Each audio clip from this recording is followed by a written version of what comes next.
Well, hello everybody. Welcome back. Once again, you know who it is.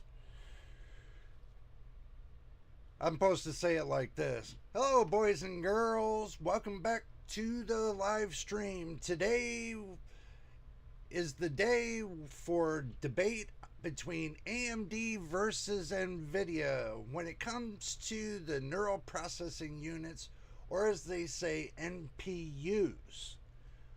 So let's dive into it and see the good and bad points before we do. Don't forget to smash that like button. You know, you can click off of the chat thing and hit that smash that like button, then click back on the chat again so you can see what's going on. And if this is your first time here watching this live stream, don't forget to subscribe to the channel and help us get to 500 subscribers. Okay, everybody, we're going to dive right into what's going on. But first, let's see what's happening on the chat. Subs are going up. Yes, I do agree with you, Machine. Thank you very much for that. They are going up. Slowly but surely, we're getting to the 500 mark, but hopefully we'll get there a lot quicker if people start subscribing. So, okay, well, you hurry back, man. Take care of your child. So, but anyway, what we're going to do is we're going to flip over to the action screen and we're going to show you what we got cooking. So, okay, let's go ahead and take and narrow my face down a little bit. This is what I wrote up, and I'm going to do this first. I'm going to tell you guys what I got cooking, and then after that, we'll have a debate about it. So, I wrote everything up last night so that way we can have some talking points for today. But when it comes to the neural processing, graphics processing, both AMD and Nvidia have their strengths and weaknesses. Here is a comparative analysis based on my findings. So basically, I'm just letting you guys know what I found out about the two. Hey, MTBK, glad you made it. You say, I bet you have something to say I didn't know yet. Well, probably. We'll have to find out. So what we're going to do is we're going to look at AMD's strengths. That's what we're going to do right now. Cost effectiveness. AMD GPUs can be more budget friendly option, can be more budget friendly option, providing comparable performance to Nvidia GPUs for deploying pre-trained models and performance inference tasks. But power efficiency, AMD GPUs are typically more power efficient, sometimes depending on which series it is, consuming less power while delivering comparable performance, which is beneficial for data centers and high performance computing environments when energy consumption is primarily concerned. Compute and performance. Recent advancements in AMD's RDNA tech architecture, such as the introduction of Infinity Cache, have significantly narrowed the performance gaps with Nvidia. For example, the AMD Radeon RX 6900 XT has a compute performance of 23.04 teraflops. But we have to keep in notion that they have weaknesses as well. So, performance and computing segment, AMD has shown a weaker performance in computing segment due to the rise of mobile devices like laptops and handhelds. Mobile market penetration. AMD lacks significant penetration to the mobile market, which limits its growth and potential in that sector. But its market share. Intense competition in the GPU market means AMD has a limited scope for capturing larger market shares. Do remember, the recent market share says it was down 50% on AMD's side. And that means it's going to be up on Nvidia's side. So, AMD's neural processing units, this is the kicker of it all, has several strengths that make it compelling choice of AI tasks, such as high operations per second. AMD's Ryzen 7840 series, known as the Phoenix, boasts an NPU capable of 10 trillion operations per second tops, with a total system up to 33 tops, including CPU and GPU. Integrated graphics performance. AMD has traditionally excelled in integrated graphics, which benefits AI tasks that are graphically heavy, such as gaming or transcoding videos. Efficiency AI workload execution. The NPU is designed to execute AI workloads with maximum power efficiency, with crucial for battery life in mobile devices. Boost AI performance. The 8040 series can hit 39 tera operations per second, compared with 33 tops for its Phoenix APUs. This offloading of AI tasks to the NPU frees up the main CPU cores for other tasks, potentially boosting application performance while improving battery life. I'll get to your question, MTBK. Just let me get through all this. These features highlight the AMD commitment to enhance AI capabilities in their processors, providing efficient and powerful options for both local and cloud-based AI workloads. It doesn't sound like it's a bad thing with AMD, how they got things cooking with the neural processing units. So, Computer-Based reviewed the RX 7600s, and it's okay. But though are most laptops having Nvidia GPUs? Yeah, I do agree with that.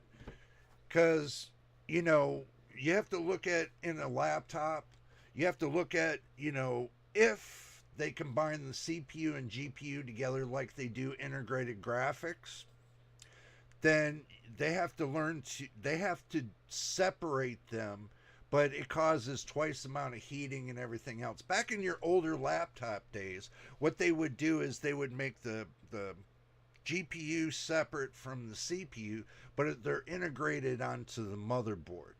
But now, with different manufacturers are now coming up with separate graphic cards that you can plug into. You can disassemble your laptop. You have your CPU in one spot, your GPU in another spot. They have everything broken up into pieces, so in case something goes down, you can take that piece out, ship it back to the company, and they ship you back something new.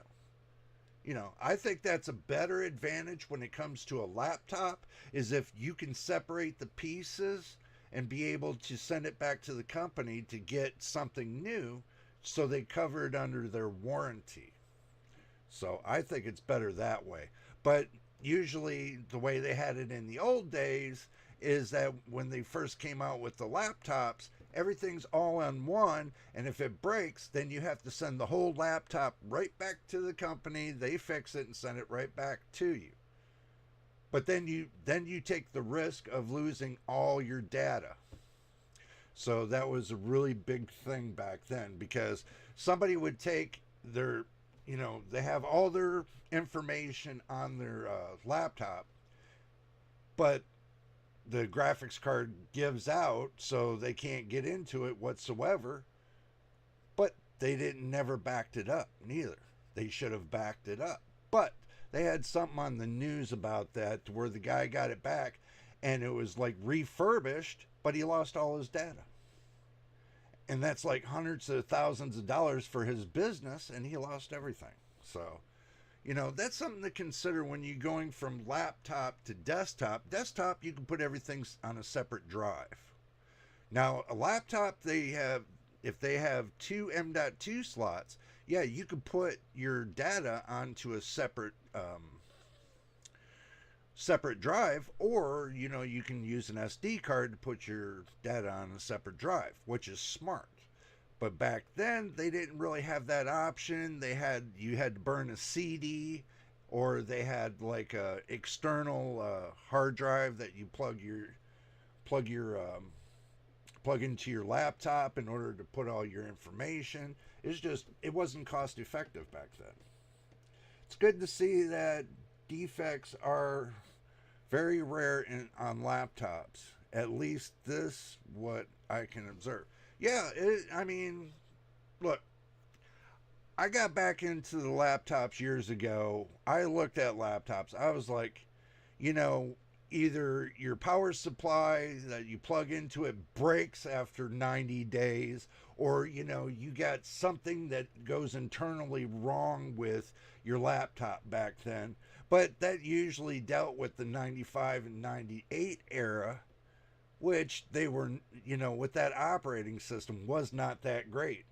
Microsoft did not make a great operating system back then because it was constantly crashing and everything else. So, moving on to Nvidia's strengths. Superior performance. Nvidia GPUs are generally offer better performance, especially in deep learning tasks. CUDA Perform and Tensor Cores provide optimized libraries and hardware acceleration for machine learning workloads, resulting in faster training and inference timings. Memory bandwidth. Nvidia GPUs have an advantage in memory bandwidth with a larger, wider memory bus and faster memory speeds, enabling them to handle larger data sets and complex models for more efficiently. But they do have their weaknesses, just to let you know this. In competition in mobile devices, the advent of mobile devices has slowed down GPU sales for Nvidia, as mobile devices have often used integrated graphics or GPUs from other manufacturers. Market share challenges. Nvidia also faces intense competition when can limit its ability to capture a larger share of the market. And that's just for the laptops, and the phone market and stuff like that. Optimized for AI workloads.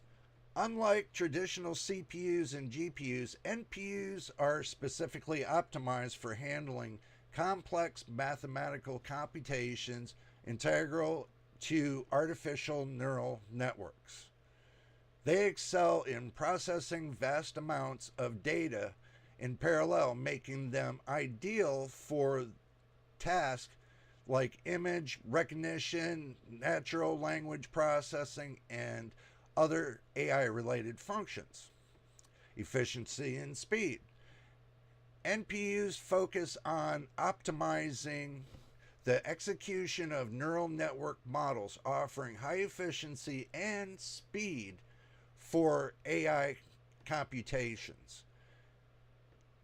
They achieve this with lower power consumption compared to GPUs, making them attractive for energy efficient AI workloads. Dedicated architecture. NPUs are tailored for deep learning algorithms, provided specialized processing capabilities that enhance the speed and efficiency of the AI model deployments. Their integration to CPUs such as Intel's Meteor Lake NPUs allows for seamless execution of AI tasks. In summary, Nvidia NPUs provide efficient and powerful hardware acceleration for AI workloads, making them a valuable assets for applications ranging from image analysis to natural language understanding. As NPUs become more prevalent, they contribute significantly to the advancement of AI capabilities in modern computing devices. The decision between AMD and Nvidia for neural graphics processing will depend on specific requirements of applications, the user's budget, and the desired balance between performance, power consumption, and cost. So it's important to consider these factors when choosing the right GPU for your needs. In conclusion, the AMD and Nvidia GPUs often have different architectures optimized for different types of tasks. Nvidia CUDA architecture has been widely adopted for deep learning tasks due to the efficient parallel processing capabilities. On the other hand, AMD's architectures such as RDNA or CDNA may offer unique features or optimizations for certain types of neural processing tasks. Nvidia has historically invested heavily in developing the software frameworks and libraries for deep learning such as CUDNN and TensorRT, which is widely used by researchers and developers. This robust ecosystem has made NVIDIA GPUs more accessible and easier to integrate into existing workflows. However, AMD has been making strides in improving its software and support for machine learning and neural processing, with initiatives like ROCm and HIP. Performance comparisons between AMD and Nvidia GPUs can vary depending on specific neural processing tasks and datasets being used. Nvidia GPUs have traditionally been favored for their high performance in deep learning tasks, especially the frameworks like TensorFlow and PyTorch. However, AMD's recent GPU architecture has shown competitive performance in certain workloads, particularly in areas like data parallelism and mixed precision computing. The cost of GPUs can be a significant factor of many users, especially in the realm of neural processing where large-scale compute resources are often required.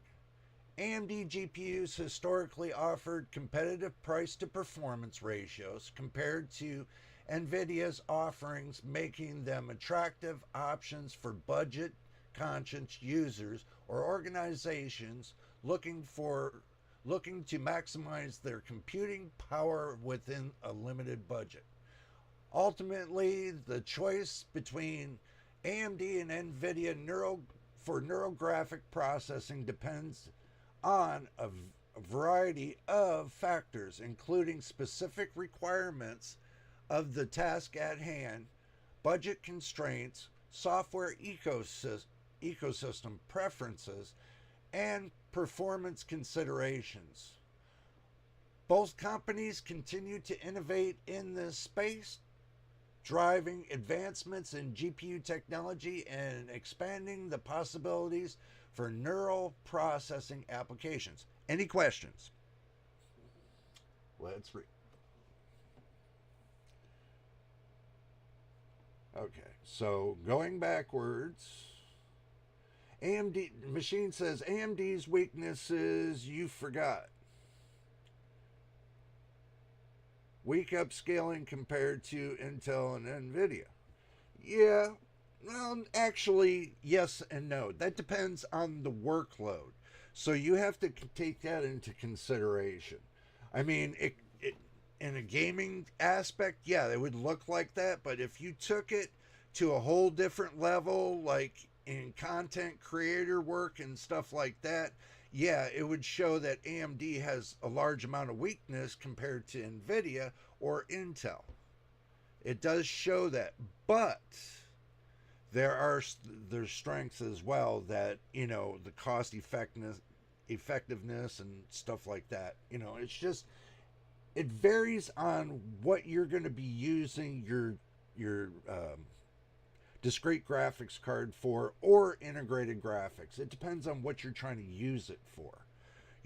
If you're trying to use it for, let's say just regular workloads like office business workloads, then that's usually basically any GPU you can use for that. I mean, that doesn't change. So, um, MTBK says compute base reviewed the, yeah, we went through that and we talked about that.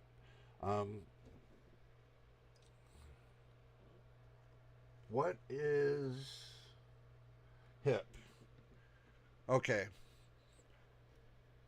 What we'll do is we'll show you what HIP is. We'll just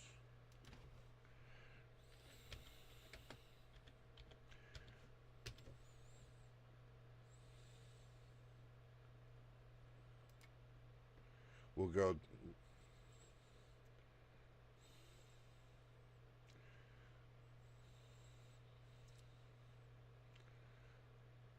Just give me money.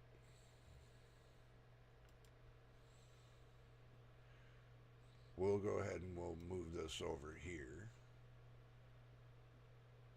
So this way you can see. Oh boy. Okay, let's try this again. Okay, it says understanding the HIP programming model.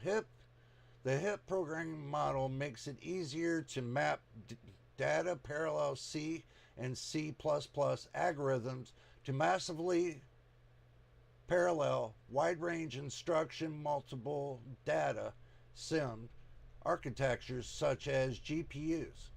Basic understanding of underlying device architecture helps you make efficient use of HIP and general purpose graphic processing unit, GPU programming in general. It's something that we would not, yeah. MTBK already said it right there. So that's pretty much what HIP is. So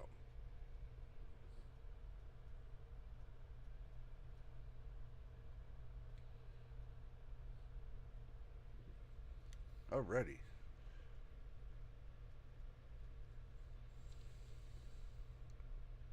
Okay, let's go back to the main screen, everybody. We've seen what we had to see there. Okay, now let's go back to what's happening with AMD. Right now, with AMD, what they're going to be doing is this. They canceled the discrete graphics card for the 8000 series. They're going to be moving up to the 9000 series. So it's up in the air, and there's just leaks and everything right now. I'm not going to describe anything that's going on about that. But from what I am hearing, that AMD is going to be making an integrated graphics CPU chip that's going to be faster, or just as fast, maybe faster than the RTX 4070, but they're doing it with integrated graphics. So that might be something that everybody wants to look upon as well. Because if they're going to be doing that with integrated graphics, then now you know one of the reasons why MSI kind of backed out away from AMD is because AMD's not, going to be putting something out there that's going to be beneficial for them to want to get involved in. But also, too, MSI didn't do any, what was it, the 7700 XT series and the 7800 XT series, or some of the other of the AMD's graphics cards as well. So it's kind of up in the air about what's happening with MSI and AMD. So that's going to be like kind of thrown up. What they're saying is AMD is going to present something at Computex. And that's at June the 4th. I think they got Computex coming on at June the 4th or something like that. So they're saving everything up for Computex. So is Nvidia. Nvidia is going to be coming out with the 50 series graphics cards. Hopefully at Computex, if they're going to announce anything. So, but they say the 5090 and the 5080 should be coming out. Should be coming out sometime this year. But as far as the 5070, the 5060, and maybe a 5050 might be coming out in Q1 or Q2 of 2025. So,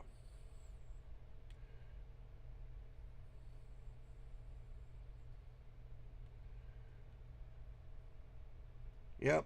At the end of 2024, and this is what MTBK is saying, at the end of 2024, 2025, Computex in June the 4th to June the 7th. And he thinks that Strix Halo might have a release in 2024. They might be. Yeah, I do agree with that machine. A 50-50, that's like 50% of what? 50-50. Everybody's going to be like knocking that name, 50-50. But the whole thing is this. AMD's going to have their focus. They want to build a machine, a PC with integrated graphics, with neural processing unit. And they want to have a complete machine that's nothing but for NPU. So when Microsoft Windows launches the AI Explorer, that they'll be having one step ahead to be able to bust into that market instead of it all going to the Snapdragon. That's what they're working on as well.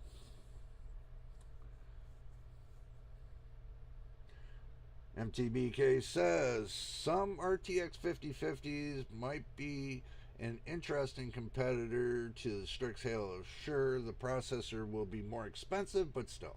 Yeah, I'm going to expect that the processors are going to be, the GPUs are going to be very expensive.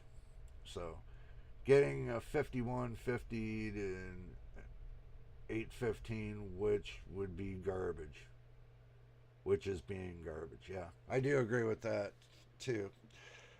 But if this is where the debate comes in.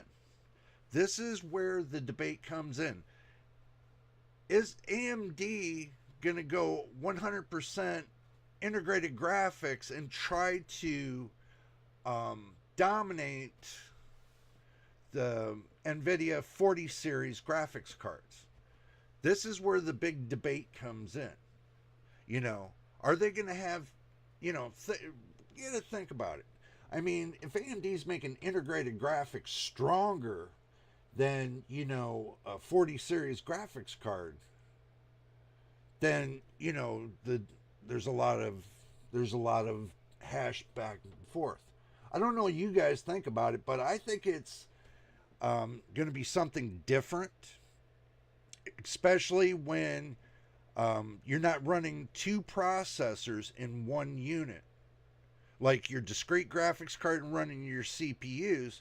So running an integrated graphics is all locked in onto one processor, one CPU processor, which it's closer. They're closer together. But the one thing that I think AMD has to master is the amount of VRAM. That's where the problem comes in. Now, if they build a motherboard that has a slot specifically just for VRAM, and it separates away from the system RAM, I think they might have a better shot. Truthfully, I really do. And think about it. If you have one slot for VRAM only, and you have your 4 slots for system RAM, and you're using an integrated graphics compared to a discrete graphics card, at least you have a better advantage to add more VRAM to your graphics card, but you won't have to spend as much on the graphics card itself because you can increase it to a certain amount, I think. I like the idea to know what to use my GPU and future processor for. AV1 encoding for live streaming, graphics cards, and AI image creation, more efficient for the processor. Hope I understand this. Yeah, pretty much. But right now, you can create images with AI. They're doing it right now. You can do it with Copilot. That's one thing that you can do on Windows 11. But there's a but to it. If you got Microsoft Edge, you can still use Copilot on Windows 10. And you can still use the imaging, you can still create images with Copilot on Windows 10. So that's using it on Microsoft Edge. So if you've updated correctly for Microsoft Edge, you can use it to your advantage when creating images. So if that's what you're kind of wondering at, they've already developed it and they're already doing it. The only thing that Copilot on Microsoft Edge, one problem is that when they're putting letters onto the images, it doesn't seem to come out correctly. So they're still working on that hoopah. Then what was the marketing Intel made for Meteor Lake on laptops creating images in no time? Well, see, that's the thing. Myself, with all the hoopla that's happening with Intel, with 13th and 14th gen, I'm not sure about what Meteor Lake looks like on laptops. Okay, that I'm kind of, fishing the water for to find out the right information. So they were supposed to, and with the Meteor Lake processor and Nvidia graphics built in, they were supposed to be like snap to seconds. It was supposed to be a lot faster than AMD, using their graphics card and using their total 100% AMD stuff. It's supposed to be like a hell of a lot faster. But turn around, that didn't turn out so good. So the low power consumption is a good as well as not having the need to be connected to Copilot. It can be done locally. Well, yes, it can be done locally. But you're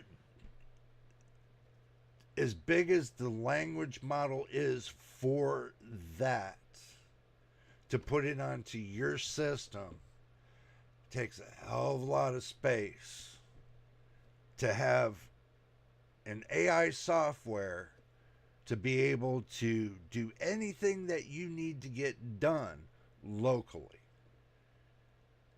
More or less, you're going to need like a big server in order to get it going and have it doing the right processes for the right job.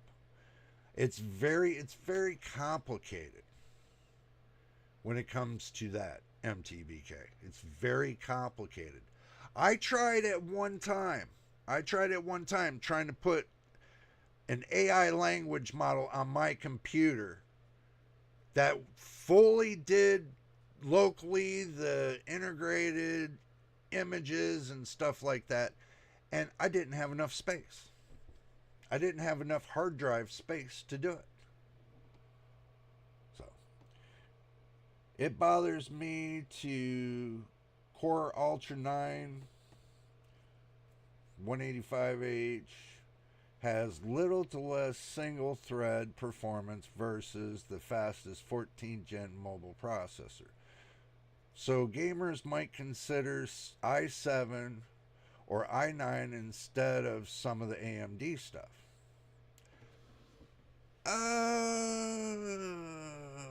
Yeah, I can agree with that. But that depends on what they're using it for. See, that's the whole thing. That's the debate. What you're building your computer for, what you're going to be using it for.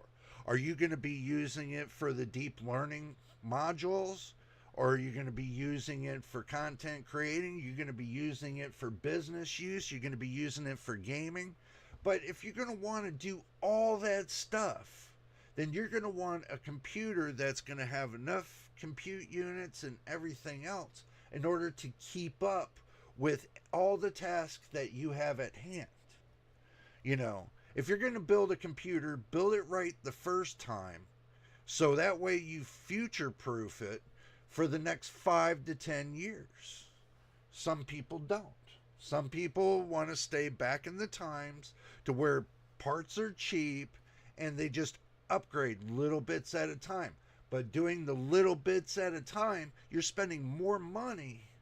And hear what I'm saying. You're spending more money by doing the little bits at a time, other than just jumping right to the next best thing. You spend less money. So, yes, there was a microcode update, but it takes to the release of Arrow Lake to beat an i9 14900HX. We even talked about Lunar Lake already. Yeah, I do agree. I do agree with the Lunar Lake. But the thing is this. Intel's holding on to something, but they're not sharing anything. Look at how many times AMD's upgraded compared to Intel's upgrading. What are they waiting for? Are they trying to tell everybody they got something great, but they can't put it out there because they can't get it to work right? That's pretty much what it comes down to. They did a 12th gen refresh to 13th gen, then a refresh 13th gen to a 14th gen. Okay, it didn't make sense. And then turn around in the end, that they had major problems by not implementing rules and regulations to default settings for the power control for their processors to the motherboard manufacturers. Don't forget your drink and snacks, by the way. So, right here they think Ultra and some sort of washing powder. Some think it's embarrassing. I like Ultra a lot. Well, yeah. Okay, that's the thing. Intel's never had a good naming scheme. Never. It's always been to everybody so confusing. So we'll see when they pop out with the next generation. But everybody, it's been, how many months has everybody been talking about Intel in the next generation? How long has this been going on for? More than a year? More than a year that they skip and wait. I mean, what are they waiting for? Or the motherboards are not being made for the next generation? Intel has a big problem right now. And they can't even get their look at Gigabyte put out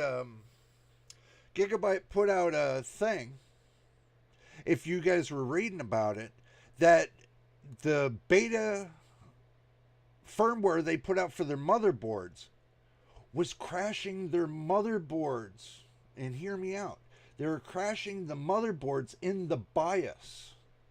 The BIOS was crashing. It was freezing on Gigabyte motherboards. And they don't even get an update yet for it. That doesn't make sense to me. They put out an update to fix the power problem, but it created a new problem for now. After 10 seconds of being in your BIOS, it freezes. So we got that's something for another video. Could be, but Intel does not say it's their own fault. No, they would never will. Intel will never, ever take steps to taking claim of responsibility for their mistakes. They will never do it. You'll never hear any manufacturer take any claim of responsibility for their mistakes. None. Whatsoever. Doesn't matter what it is. It could be a Ford Motor Company. They don't take responsibility for their mistakes. Just like their EVs blowing up. They don't take take responsibility for the mistakes. Just like, I hate to say this, Asus, Gigabyte, MSI, ASRock, all of them, Nvidia, AMD, they all don't take responsibility for their mistakes. Never do. Gigabyte thinks, well, Microsoft Calendar runs more stable than our BIOS stuff. Yeah, pretty much they think so. But, what blew my mind when I heard this information yesterday about Gigabyte announcing that telling everybody, do not upgrade to the next beta software, firmware for your BIOS, because guess what? You got, after 5-10 seconds, BIOS freezes. So you're basically locked out of your BIOS because they made a major mistake. So, I mean, that right there, that's the heart of the engine. When it comes to your motherboard, that firmware, if it's not correct, then Windows is not going to run right. I can tell you that right now. Windows will keep crashing on you. So everything stems down to your motherboard, and I've said this 1,000 and 100,000 times. Your motherboard is the heart of your system. Your processor, CPU processor, is your brain. You know, and then your GPU is your visual, and then you got your sound card for your hearing. I mean, it's the same all over. If you don't have the right parts for your computer, you're just throwing everything together in a box. You might as well just take and get a cardboard box, throw everything into there, and just push it off to the side. That's pretty much what you're doing. If they can't fix this, my next laptop will be Dell or Samsung or something different. Come on, Gigabyte. Yeah. There's nothing to cheer for Gigabyte right now. A lot of people are talking about it. They just made themselves worse than what they really are. I know you know, their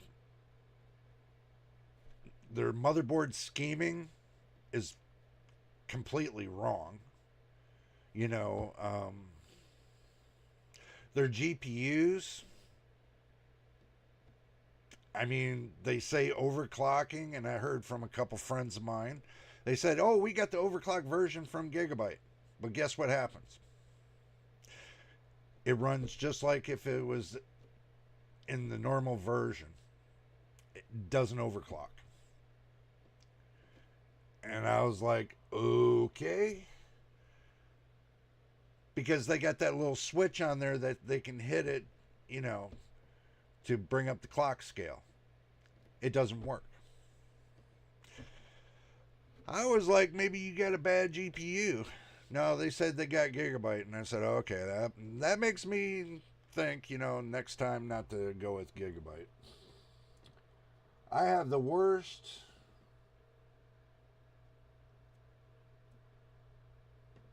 Did you say MSI laptop? Is that what you said? It's kind of hard to see what you said. Oh yeah, you said MSI. Okay.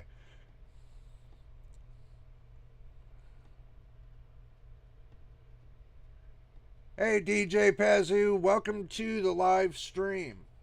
You say I'm a taxi driver from Poland and I have cons-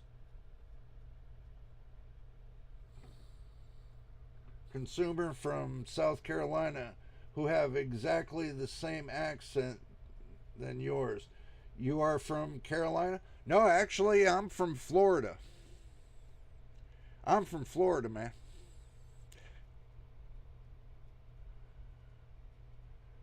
I'm from good old heart of Tampa Bay, Florida. It's an East Coast thing. That's probably why you hear the accent. It's an East Coast thing.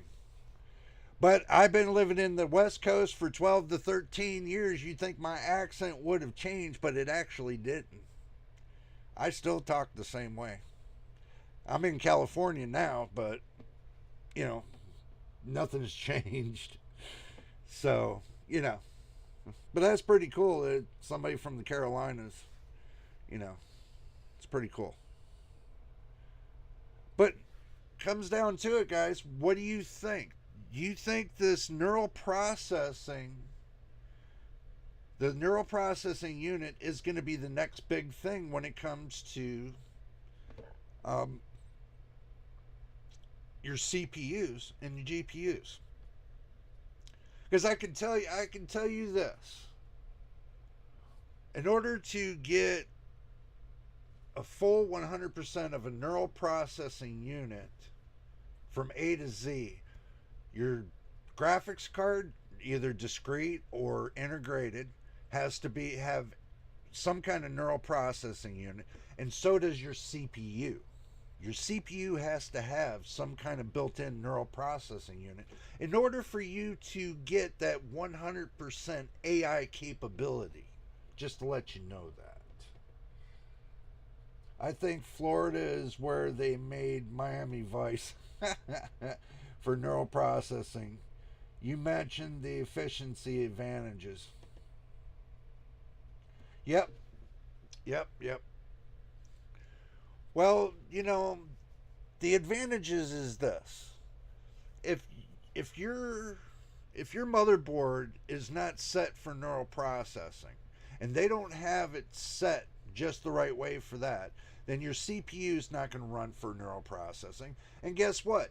Now, when Microsoft comes out with Microsoft Windows 11 24H2 sometime in September, and when they come out with the AI Explorer, and you don't have your computer set up for that, you're not going to get it. I can tell you that right now, hands down, you will not get it. So, unless you have a Snapdragon processor, but that's coming on a laptop. And as far as when it comes to desktop, it's going to be a little while before it even reaches desktop, because they're looking at mobile phones and they're looking at laptops right now to do that, but they're not really looking at desktop just yet. But AMD is looking towards their CPUs having neural processing units in the 9000 series, coming out into the 9000 series. So if you're looking to have a full AI compute system that's going to be AI capable, then you're best off to wait for a 9000 series processor that is well efficient, and an Nvidia graphics card, which is well efficient. Those two are going to be like peas in a pod. I've already come up with that conclusion that when I go up and I get a new motherboard and I get a new AMD processor, that it's going to be the 9000 series. It's already convinced me that with the Nvidia graphics card and the 9000 series AMD processor, they're going to be a well fit for the new AI Explorer. So, what do you guys think about that? Do you think I'm thinking too far outside of the box, or what? What do you think about that?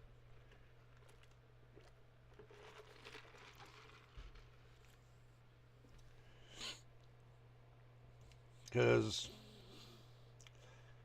I'm thinking, in order for when Microsoft puts out that new Windows 11, that Windows 12 is going to have that requirement of AI processing. So we have to take in consideration what this is going to be.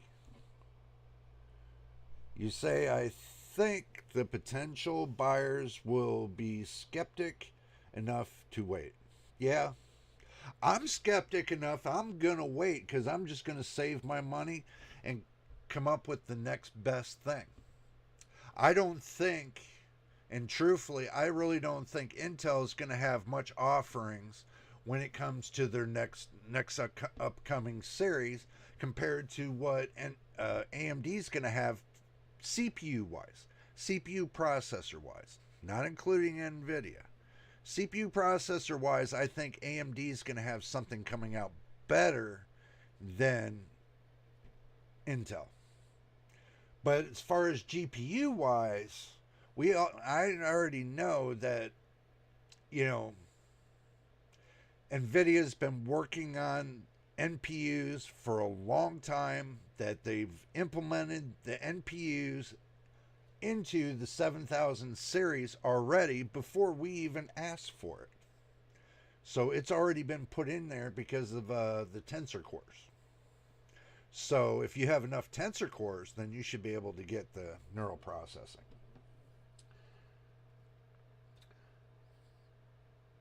Machine says, I always look at reviews before I decide anything. Yeah, I mean, how many times have I told you guys that? Do your homework and check out every review you can. Just don't check out one review. Let's say my review. You get my point of view, but get all the reviewers' point of views. There's many reviewers out there. Get at least 10 points of views on your top reviewers on the same topic and see where it's going. But this topic here that I'm talking about. This is one that they're not covering yet. They're not even thinking about this far forward when it comes to having a CPU with neural processing and having your GPU with neural processing. In order for you to get the next big thing with Microsoft Windows 11 24H2, you have to have neural processing on your CPU as well as your GPU. So that's something to think about in the future, especially when September is right around the corner of this year. And if they release that, then the people that are testing it, they're going to, reviewers are going to test it and they're going to say, okay, well, it doesn't work as great as I thought. But they didn't look at the recommended settings and things that you need in order to achieve the full 100% AI capability. So I'm just telling you guys from what my perspective is, that if you want full AI capabilities, and especially the AI Explorer of Windows 11 24H2, keep that in consideration. If not, you're going to be going to Linux. And when you're on Linux, you have to learn, how to use coding, and then everything else. Windows takes that guessing of coding out. So you don't have to guess on it because the computer does automatic coding for you. That's the difference between the two, So you have to consider that as well. On one hand, you got Linux, and then on the other hand, you have Microsoft Windows. I stayed on Windows because the fact of it made it a lot easier for a lot of the things that I do on my PC. I tried Linux. I really didn't care for Linux because you got to sit there and you got to build it from a baseline up, since it's free software, but you still got to build it from the bottom baseline up. So I really didn't care to do that. But I can, though, build it from a solid baseline. But they have different versions of Linux that you can pick as well. Or hell, let's say you got an older computer and you just want to use it like an Android telephone. They have an Android program out there that you can put into your PC and make it a complete like an Android phone, and use it on Google Chrome for the Play Store and stuff like that, and play the games off of there. You can do that too. You're not stuck with one operating system. That's what I'm trying to tell you. DJ Payzu says, I'm trying to make high-end setup for streaming, but today I watch information about some problems with Intel CPU baseline, and I am afraid of buying those CPUs now. Okay. The thing is this. What's happening with the Intel 13th and 14th gen is that the power constraints that they used for the defaults were unlocked. So basically, when a user buys it brand new out of the box experience, no matter what motherboard you're really using, they unlock the whole constraints instead of it being set at a Intel's default settings, so you don't burn up your processor, your CPU processor. So AMD doesn't do that.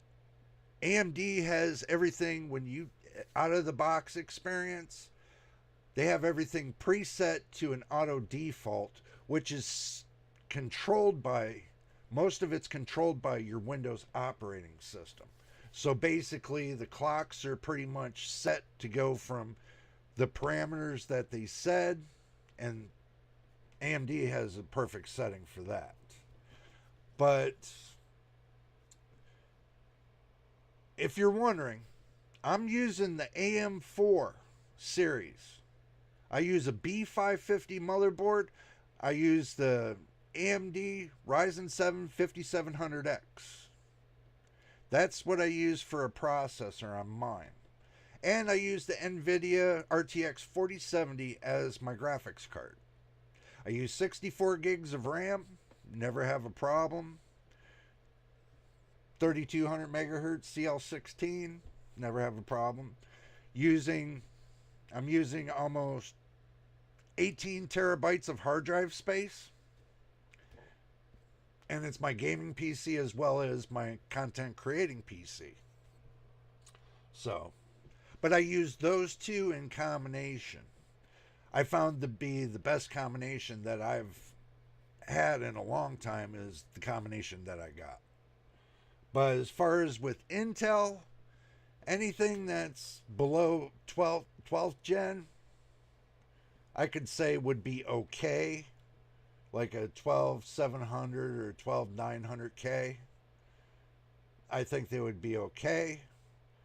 But a lot of people are still talking about the power issues might be extending further than 13th and 14th gen. It might be extending all the way down to 11th gen. So they're talking about that as well. So, but I haven't heard anything, going freaky with 11th and 12th gen. I've been keeping my ear to the floor on it. So, it just seems like it's stemmed to the 13th and 14th gen processors. Who knows? Is one reason why I don't run Intel. Intel is like, a big bag of problems. Just like when it comes to AMD GPUs, it's like a big bag of problems sometimes. Sometimes AMD can't get their software right on their graphics cards, causing a whole bunch of black screening, blue screening, and all that on top of, more problems that you would have with your PC. But when it comes to Nvidia, I see AMD and Nvidia, AMD CPU processor and Nvidia graphics card work hand in hand. So I see it to be a better combination. Yeah, I mean, I'm streaming right now and I told you exactly what's in my system. So, there's nothing I'm going to hide about it because that's what it is. AM4 has been tested for 9+ years. Okay, the AM4 series has been tested for a long time, especially the B550 motherboards. I always liked Asus Strix B550 motherboards. Simple fact is that's mostly the one that's tested. Back when reviewers were doing a lot of testing, that's the main boards they were really testing. That compared to the godlike motherboards, that was heavily tested too. But I always hear everybody says, get a Strix motherboard, get a Strix motherboard. I got a Strix motherboard. I can run up to, if I really wanted to, I could run a 5800X3D off of this motherboard.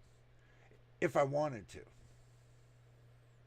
I can run all the way up to, I would say, 5900X on this motherboard for AM4 series, using the same RAM and everything else and have no problems. See, I got a wide variety of processors that I can use. I've already tested it with the 5600X3D, the 5700X, the 5600G. I've already tested it with a wide variety of processors. And this motherboard seems to be the best motherboard I've ever come about with. Okay. You once mentioned AMD having to deal with Microsoft forcing their drivers to be installed by default. That was with the graphics card. That's dealing with the graphics card. When you plug in your graphics card and you got the Windows base program, basically, I can't remember the damn name of it. Um, you know how you got the original Windows drivers before you install your software? What Microsoft was doing, they were installing their WDDM drivers before you installed your your motherboard manufacturer drivers. So they were pushing it onto everybody to use Microsoft drivers for your graphics card, other than using uh, motherboard manufacturer drivers. So what I had to do was go into the device settings and go into where the graphics card was and roll the driver back to the original settings and tell Microsoft the reason why I rolled it back and did not want their drivers. So after I did that, it rolled it back to the original driver, and then I installed um, the motherboard manufacturer drivers. Not the motherboard, the graphics card manufacturer drivers, like for Nvidia. So this way, Microsoft won't take and turn around every time you go to update your driver software for your graphics card. Keep throwing it in there and, kicking you back to the basic Windows drivers. Basic Windows drivers for a graphics card suck. I'm just going to be honest like that. They suck. So, okay. When I made my desktop Skylake technology, it was like 10 years ago. AMD was very power hungry and hot compared to Intel, but now I see the situation is changed. Yeah, it has. It's changed a lot, man. It has changed a lot since back then. Skylake was released in 2015. True that. So, um,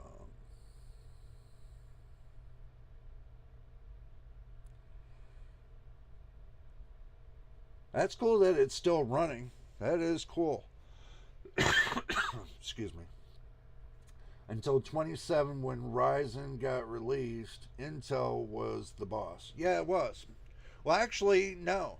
Intel's been the boss since 1984, if I remember right. Intel's been, because if you remember right, with IBM was using Intel processors, integrated graphic processors, which were developed by ATI, and that was before AMD. So, a little history lesson. I didn't consider buying an AMD bulldozer.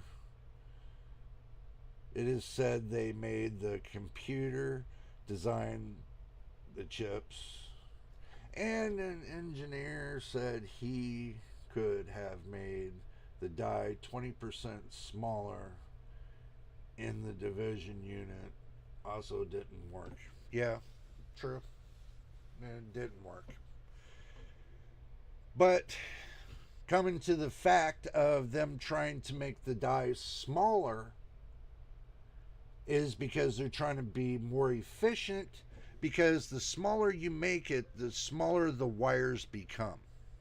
And that's basically how it rolled down. The smaller the wires did become. So,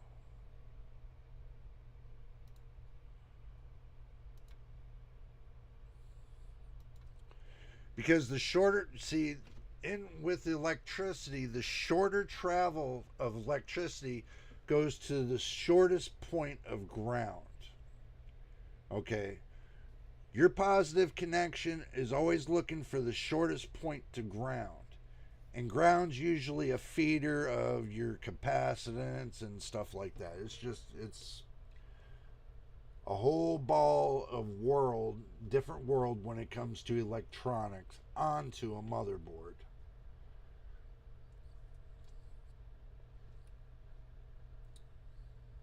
So bulldozer had to multiply first in the order to divide. Today's Intel idle process consumption is good, so for some cases in the industry stuff that they are still not popular. Yeah, pretty much. So, look, if you're looking for power consumption, okay, you're looking for low end power consumption. I always said, and I know, even though I know my AMD processor will consume 143 watts, but I have it undervolted in the BIOS down to 85 watts. But it's full clock. So basically, I reach the maximum clocks for this processor using less amount of power and heat to keep it going. It doesn't get over 62C. The reason why is because I keep the power consumption down, but the clock's up to max to give it a full spread of its capability. Okay, you don't need that much power to make it go to its full clocking capability. You really don't. And a lot of people make that sudden mistake. And then the second mistake that they're making is that when you have your CPU running full wild, what do you think it's doing to your GPU? It's going to be pushing it to a higher clock. So either way you look at it, running it overclocked on your CPU is going to run your GPU even hotter. So in order to keep the heat down on your GPU, you have to undervolt your CPU in order to keep both of them at a reasonable, temperature. My CPU and GPU do not go over 67C. They don't get any hotter than between 62 and 63C. They're both balanced, and the way I got it balanced, they both balance the same. So I'm not running my GPU hard as everybody thinks. I still get a great amount of FPS. But everybody says, oh, you're getting fake FPS and this and that. No, I'm not. Not undervolting. You're getting your true FPS when you balance your GPU and CPU. Not a lot of people know how to balance it. So I spend a lot of time balancing my system, so I don't have that problem. Let's see. Wow, now I'm watching that AMD have CPU that costs 30,000 pin. It's like $7,500. But that's Threadripper. But you can get Threadripper for $3,000. No, $2,000. $2,000 now. Not even that. You can get it for $1,500. Cheaper than that. Why, thank you. I try to keep it at a decent temperature. I really do. What CPU cooler I have? I have a 240 millimeter AIO cooler, deep cool. 240 millimeter AIO cooler.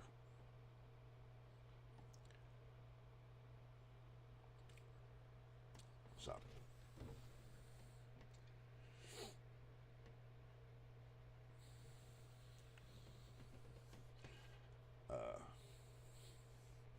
Machine, why is yours like an...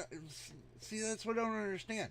Maybe it's because when, if you just did the PBO curve, instead, there's one more step that you have to take, which I showed on one of my videos, that you have to take the voltage of your processor, bring it down a little bit on top of the PBO curve, being at like a negative 20. So you bring the voltage down too a little bit, and that keeps the temperature under control.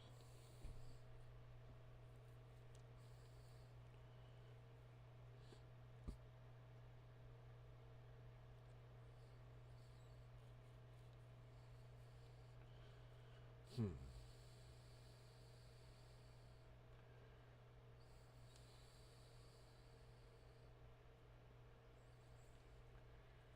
Oh, well, you know what? I have a regular box cooler that, believe it or not, with the regular box cooler, air cooler, runs the same as this AIO. If I want to run this any cooler, then I can get a 360 AIO. That's a Thermalright. I can run the Thermalright 360 Elite and bring the temperatures down to like 22, 23C on my processor.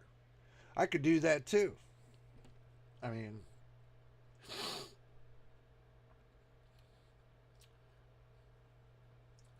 machine says I would look again. I think I'm at negative 10. Long as they don't need a crane to put the processor in the socket, everything's fine. That I like to see.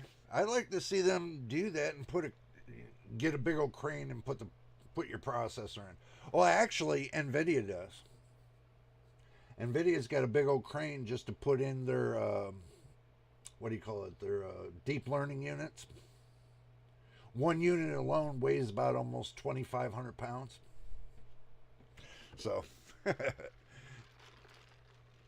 that's what I heard. Even though that it's a $500,000. So who's going to buy a single computer that's a $500,000? I look at you like you're crazy. I do just fine with the PC I got. I don't need something that weighs 2,500 pounds. That's a $500,000 later. Don't think that's going to happen. In science fiction, Star Trek android Data would look funny having a big graphics card on his head, but he doesn't. Well, it's not the graphics card, it's the processor and the components that wraps around it. Basically, still the same thing. So you can make a different type of PCB that wraps around in a smaller fashion. You don't need it like a big graphics card. But a lot of heavy breathing though to keep that processor cool. That's going to be the trick of it all. So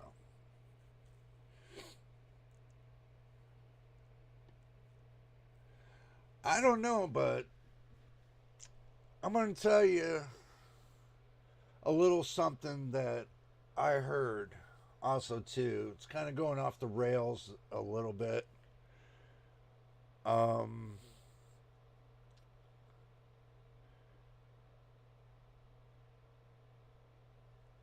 I don't know. Have you all heard about what's going on with EK water blocks? Have you all heard about that?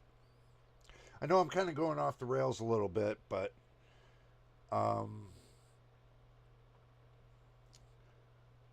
I hear all those little stories from like Gamers Nexus and Jay's Two Cents and all them. How that EK was ripping them, kind of ripping them off with owing them money and stuff like that for the work that they've done. So, human brain idle power consumption in 20 watts. There you go. I'm curious to have Be Quiet stuff in the USA. I mean, those new things are like Dark Base Pro 901, or they have a little delay compared to the EU. Well, you know what? Be Quiet stuff is not bad. I got a couple fans that are Be Quiets. I never have a problem with that. I hear their PSUs are good. Their cases are good. You know, I never hear any bad things about Be Quiet. I never hear nothing bad about them. So if you're wondering about that, I haven't heard anything. If I do, and like I've always said, if it's a good product, I'm going to tell you. If it's a bad product, I'm going to tell you. So either way, I'm going to tell you. Simple as that. Um, Machine says my CPU temp while on Starfield and 5 windows open, I'm running at 64C on my CPU. Look, with my glass case in the front on, with 6 fans. I only got 6 fans in this. 6 fans pulling air through, 3 pulling in one direction, going one way, and 3 pulling the hot air out. So I got 3 and 3. I get balanced positive airflow going through my case. 2 fans on the GPU. So the CPU and GPU with all the hot air being pulled out, I mean, I never have a problem. Not paying employee is a big no-no. Yeah, I do agree with that, MTBK. That is a big no-no. You know, you got to pay your people. I mean, you got to pay your for the cost of the product. I mean, you know, you're having different companies make certain provisions of your product and you're not paying them. You know, you're not paying your taxes, you're not paying your employees, you're not, I mean, that's what the big controversy is about. So, I like them either. Be Quiet, they put they don't put a loot of LED, and they purposely go good quality. Yeah, they are. Good quality for good value, I think. Yeah, they are. I do agree with that. They are a good quality with a good value. I don't have any problem with Be Quiet. I really don't. I don't have any problem with Corsair. I don't have any problem with Thermal Take. I don't have any problem with Deep Cool. I don't have any problem with Crucial. These are companies I don't have problems with because I used all their products. I don't have no problem with Asus. I don't have no problem with AMD processors. You know, I don't have no problem with Nvidia graphics cards. So that's how you got to look at it. What I use is what I report on. And if I give my opinion on some new products that come out, that just means I didn't get my hands on them, and I'll just put my opinion out there. That's all. Yes, personally, I don't need any rainbow color for my hardware. If I can see tons of images like this on my monitor, on a monitor. Yeah, you could. See, me myself, I like I like the ARGB in the case. So, I do like it.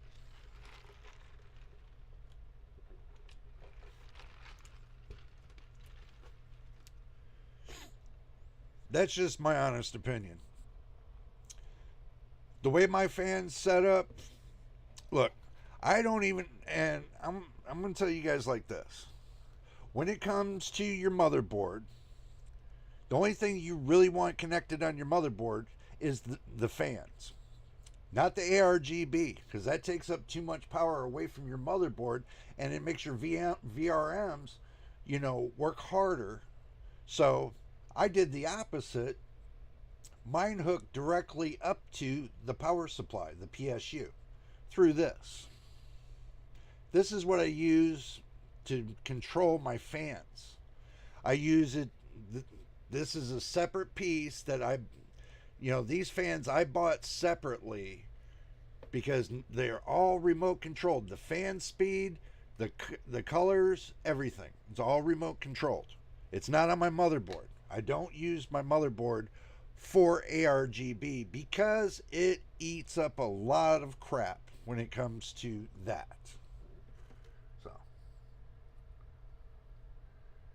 yeah, Jay, you like some fancy looking machines. I always do, man. I always do. You know that. You should do a gigabyte build on your next build.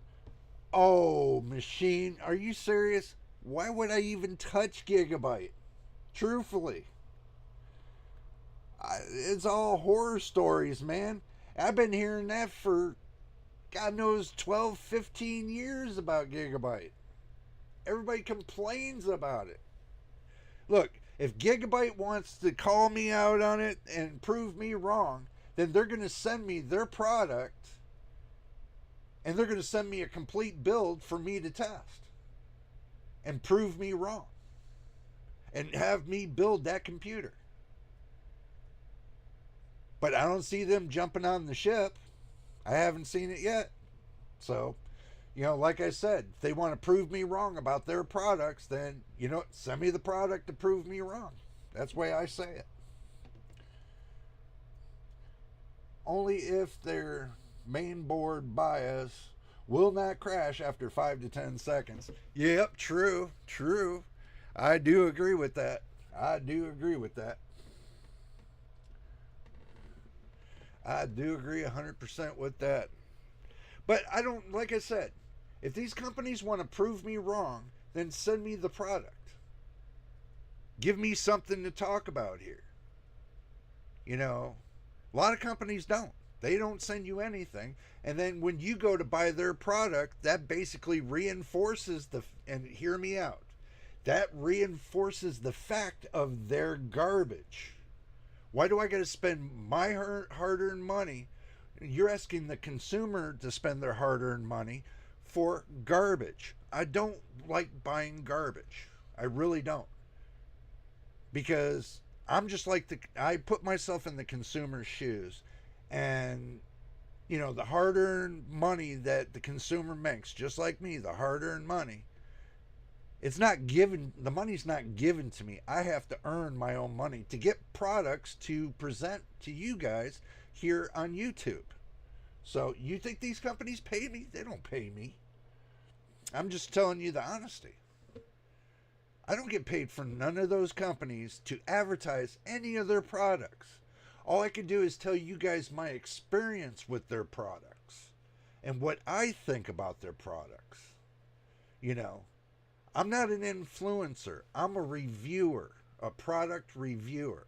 I'm not an influencer, and I don't, if their product's really great, I'm going to tell you guys it's great. I mean, that's not influencing you. That's just telling you I like their product. So, but, if these companies want, say, hey, you know what, we're going to send you a whole system. We want you to build it and tell us about it. Then send it. That's the challenge I put out to all the companies that are here in the United States or beyond. If they want to prove me wrong, then send me a whole system. I'll build it and I'll tell you about it. And I'll run it through its paces. Simple as that. I'm not scared to test a product. I test mine every day. I've been testing my GPU for a whole year. Everybody's like, "Oh, go get a 4070 Super." Guys, why am I going to get a 4070 Super when I got something just as good? Why? I don't need a 4070 Super. For the games I play, the 4070 does me great for any games I play. So why do I need to go to the fact of getting a 4070 Super? Somebody told me, oh, you should just go get a 4090. For what?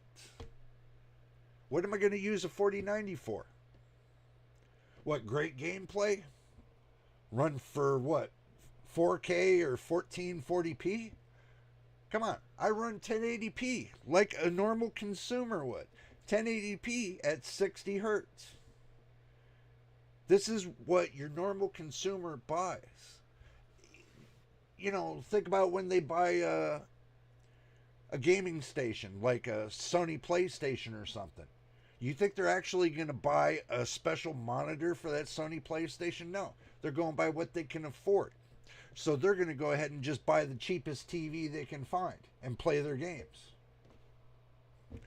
So basically, this is what a consumer does. This is the normal practice. MTBK says the RTX 4090 for a thousand. Yeah. It will never. Yeah. It will never run continuously at 1,000 FPS for Fortnite. It'll never run continuously. See, that's the whole thing with FPS. If you can get your FPS to run at a certain amount through your whole game, you know you got a great graphics card. But if it fluctuates so much like this, like a yo-yo, sorry to say, it's not as great as you think. It's all by the silicon. It would be a waste of money anyway if you have a 40. Why would you say a 4070 is a waste of money there, machine? I'm not getting that. I don't have that problem with my 4070. I really don't. Because of what I do and for my functioning, yeah, it's fine for me. If I was going to play these heavy AAA games, then yeah, I would say that. But I don't.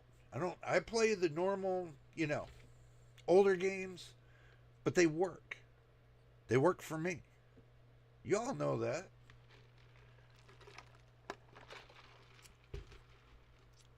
I like playing the slow and low kind of games that, that you can just ease yourself into. Like these kind of adventure games that you can slowly take your time with. But as far as, playing hip-hop games, I really don't get into that. Machine says a 4090 would be a waste of money. Oh, I thought he said 4070.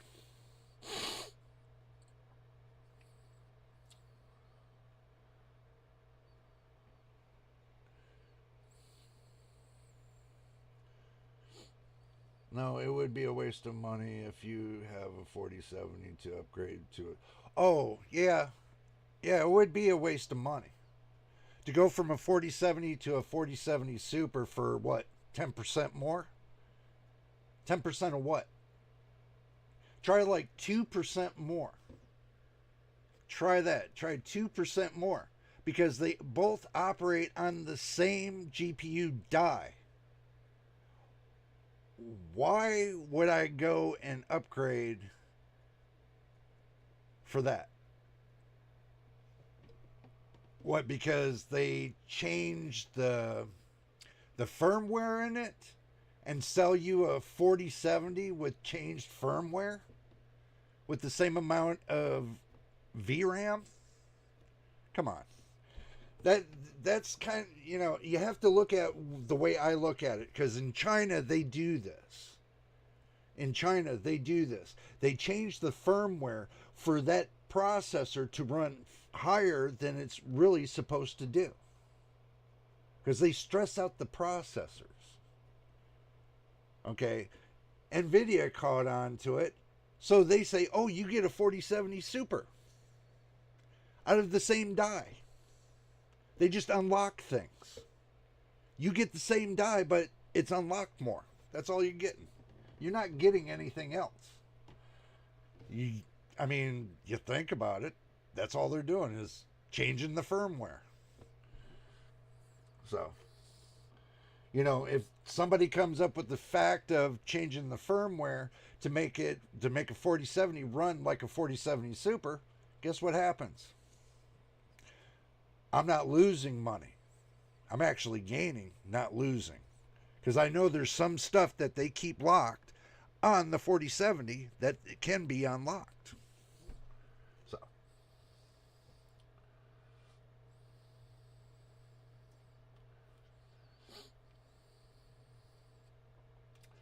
some of us were so shocked the 4070 Super having a better price to performance ratio being 19% faster.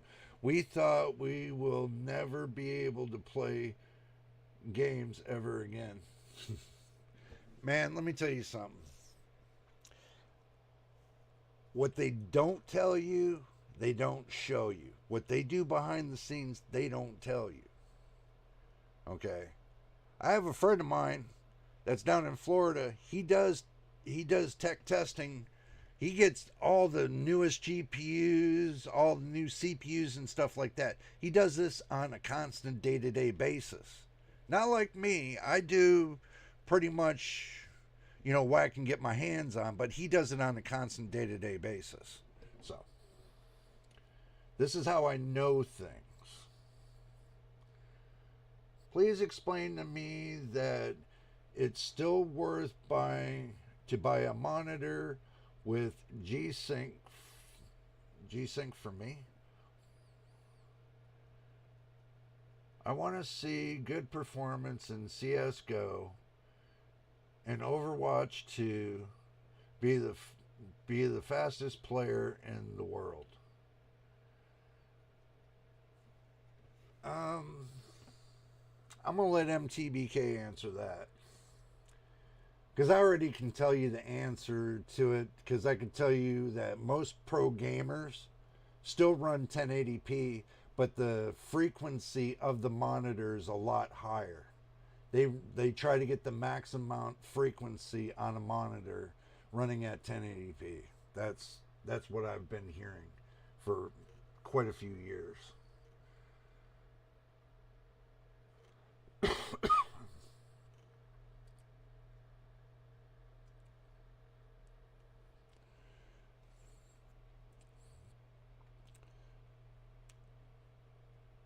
So in order to have speed, I mean,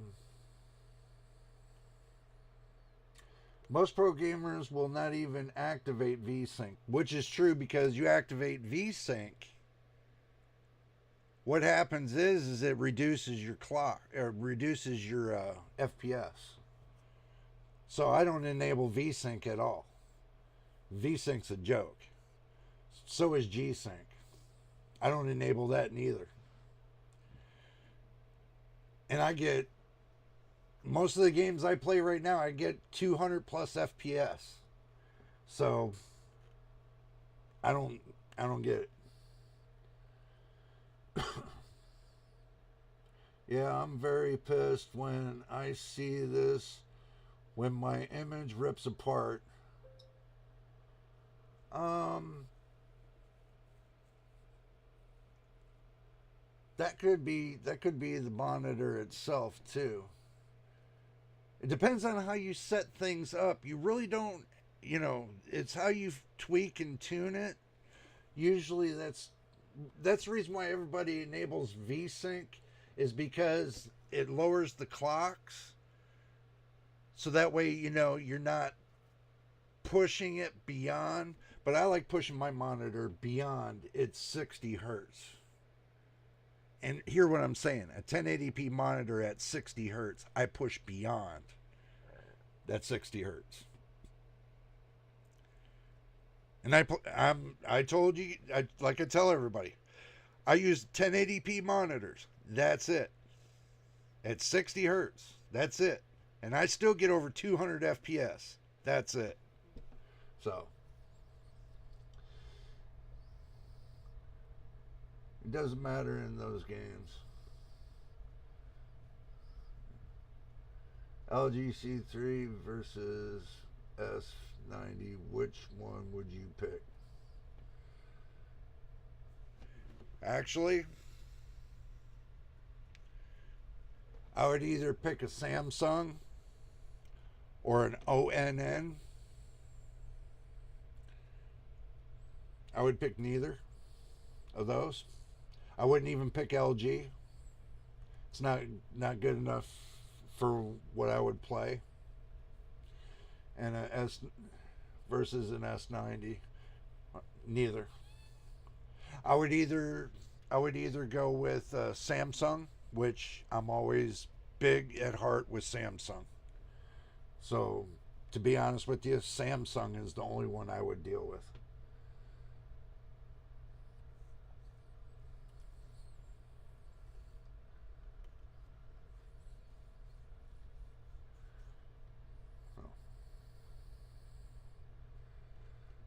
So, 1080p is so fast because most data can be caught by the GPU catches before it has to be outsourced to the video RAM. Yeah. Also, too, it gives your GPU enough time to recover from the cache usage, so you don't have as much cache that you have to use like you would use with the 1440p or a 4K. You pretty much use more cache with 1440p and 4K than you do 1080p. But you get better FPS with 1080p. So now with the other two, you're not going to get great FPS.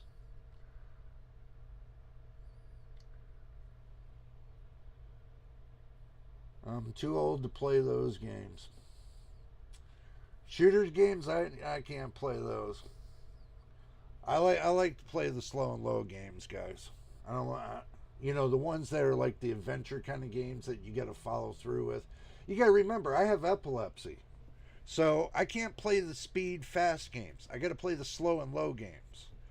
If not, then I'll run into you know medical computations, and I really don't want to do that. So yeah, I don't play the super speed games and stuff like that. So we can see the difference between 1080p and 1440p, but for some players, 1080p is good enough. Yeah, I agree with MTBK on that.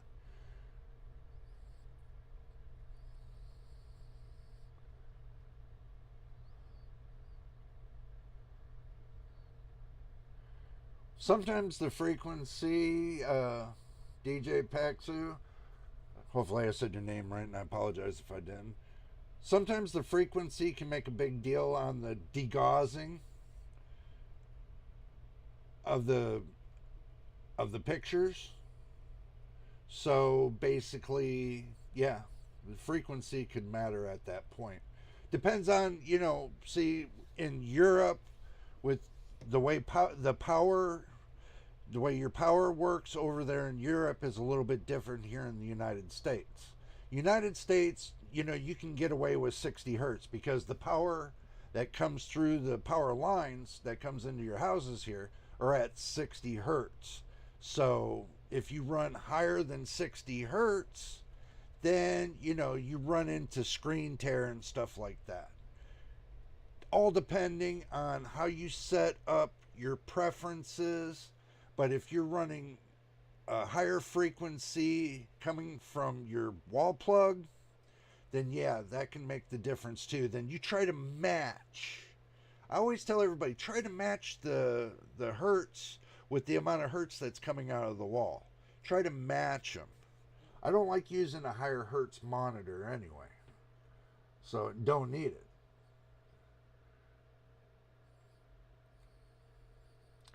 Uh,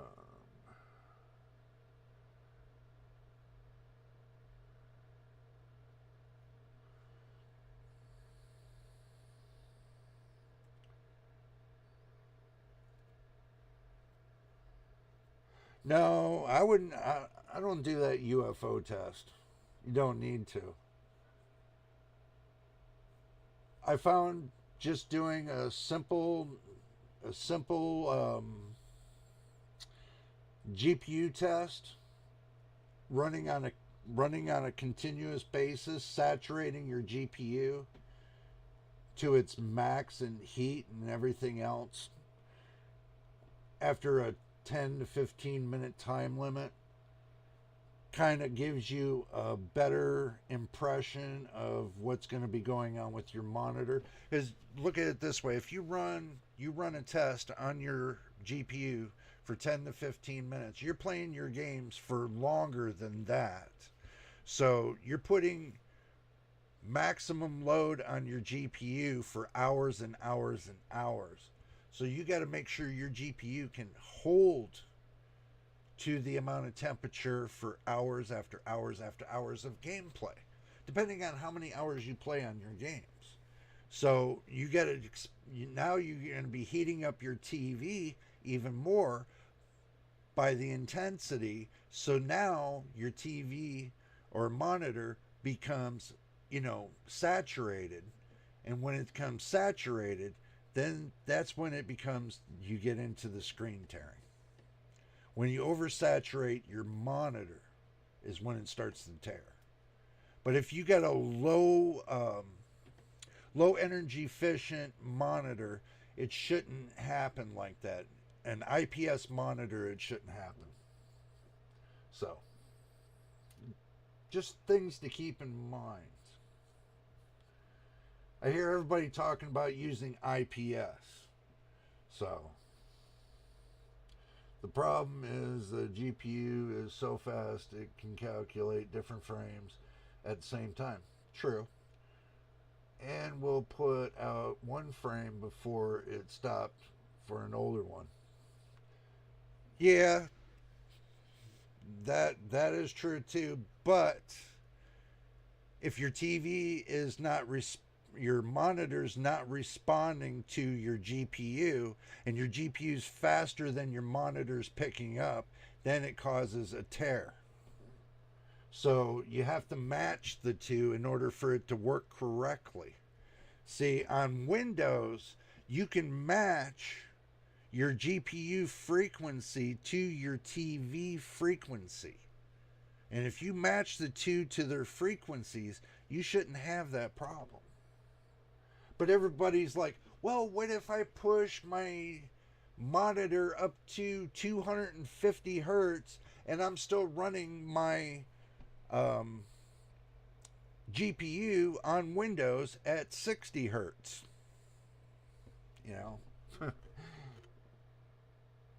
It depends on how far, your GPU is willing to go upwards to match that amount of frequency.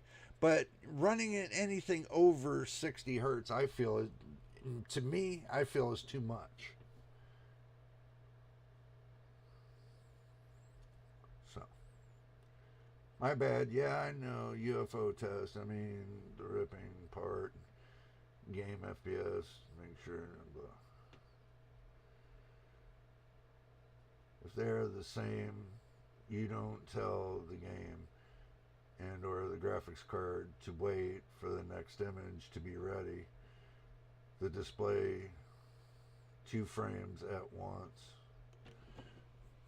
They will, but if you're balancing your monitor to your graphics card and your graphics card to your CPU, and your CPU takes the overall brunt of the whole system, if you got everything put into a balance, you shouldn't have screen tearing.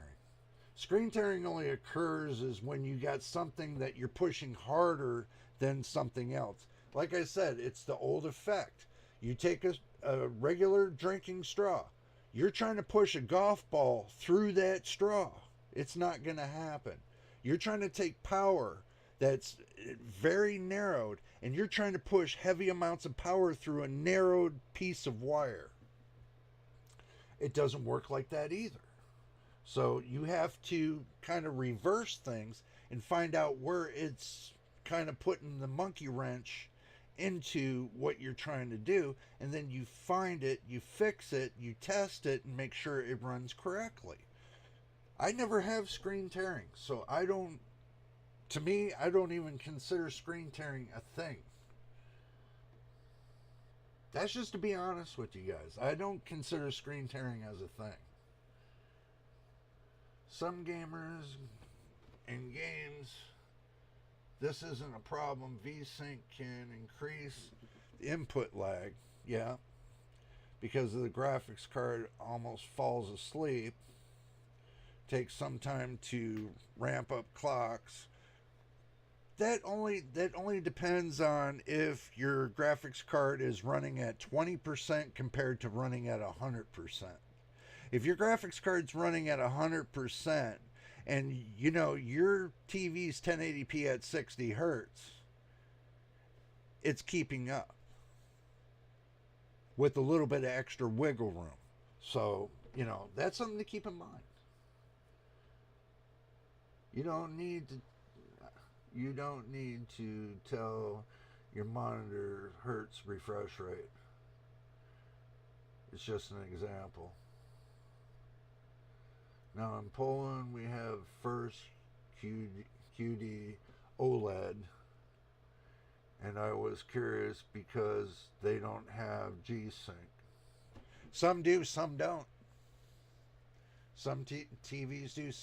Like some got SDR and some have HDR. Some got both, you know.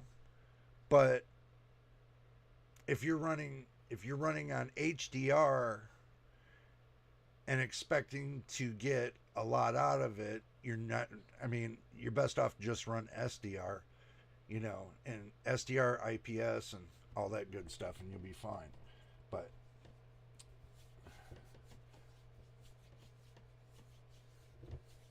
G-Sync or adaptive sync is not required to make the images not rip apart. I agree with that, MTBK. I do agree with that.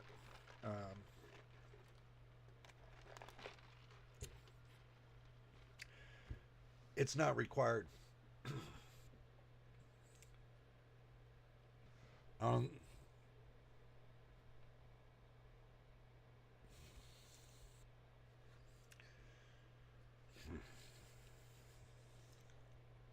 but if you're looking to have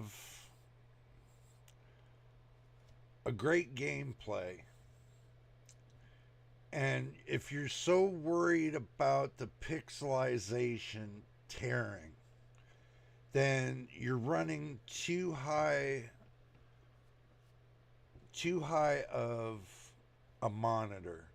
If you're running it at 4K and you're seeing screen tear with low FPS, back it down to 1440p and test it there and see how it runs for you at 1440p. But if you still got the screen tear, then turn it down to 1080p and run it at half the power and see if you got the screen tear. Sometimes it can be the monitor itself. And not the GPU, it can be the monitor itself. So some say that the fastest thing in the universe is the RTX 4090.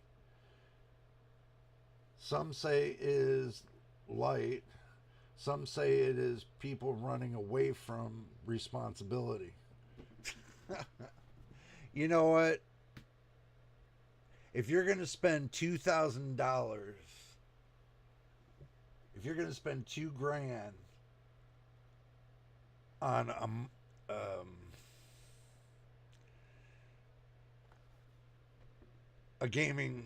a GPU, a discrete GPU, it's not worth it. To be honest with you, I don't see the worth in paying all that money for a GPU when you can buy a mid-range GPU that does the same thing, or a lower end GPU that does the same thing, but gives you a little less FPS as you go down the scale. You're only losing a little bit of FPS. You're not losing anything else. So if that's what you're concerned about, the FPS, then anything that runs between 60 FPS and above, you can get away with having decent gameplay. So I really don't see spending $2,000 on something that gives you the same amount of gameplay as if you were going to take and run like a 4060 Ti, 8 gigabyte, or a 7600. And you get the same level of gameplay if you're running a 7900 XTX, or if you're running an RTX 4090. You can go mid level to lower range. You're only losing FPS. You know, if you're getting game stutter and stuff like that, then that's your CPU doing the stuttering. So it's not really your GPU. Your GPU only manipulates the textures to your monitor. It's a decoder. Okay, decodes the information coming from your CPU to your monitor. It's a decoder and an encoder. So we speculate already the RTX 5080 will make mincemeat out of the RTX 4090 for a lower price and lower power. Yeah, it will. Well, actually, from what they were saying, that the 50, from what I'm hearing, not just the 5080,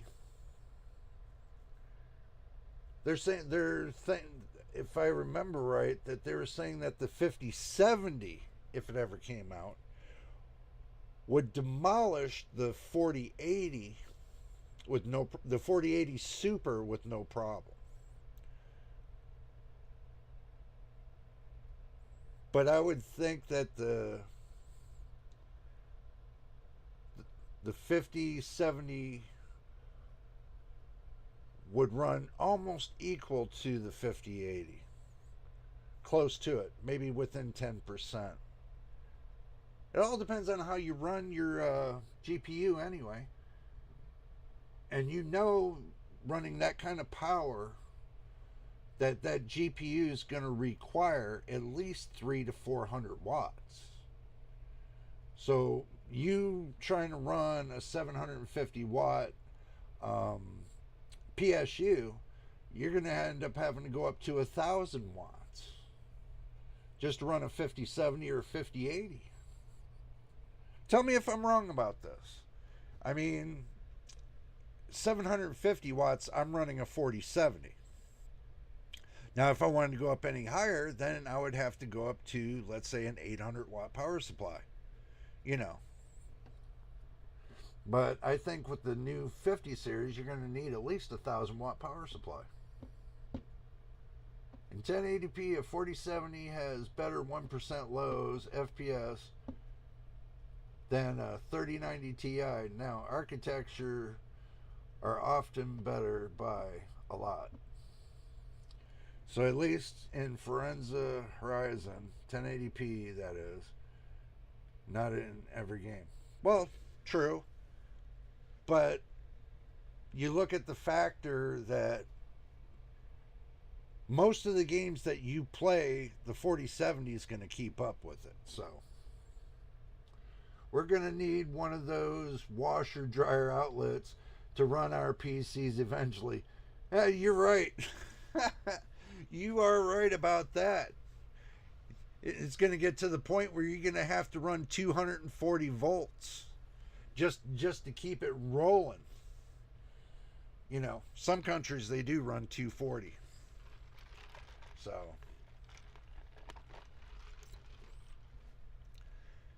I could imagine. They already came out with the 2500 watt power supply. They got one that I seen, what was it, the other day? It's, what was it they say? 4,000 watts. A 4,000 watt power supply.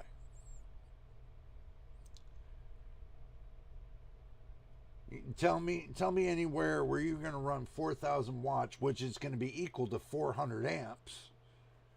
You're going to need a 400 amp power supply just for your PC. There's a problem.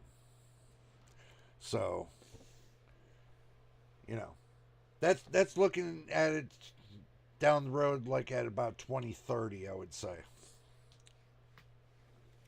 until they come up with the fashion, instead of running all the power into the PC, that they can limit the power down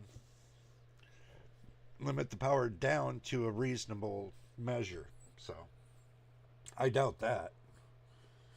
I doubt they're going to have something like that.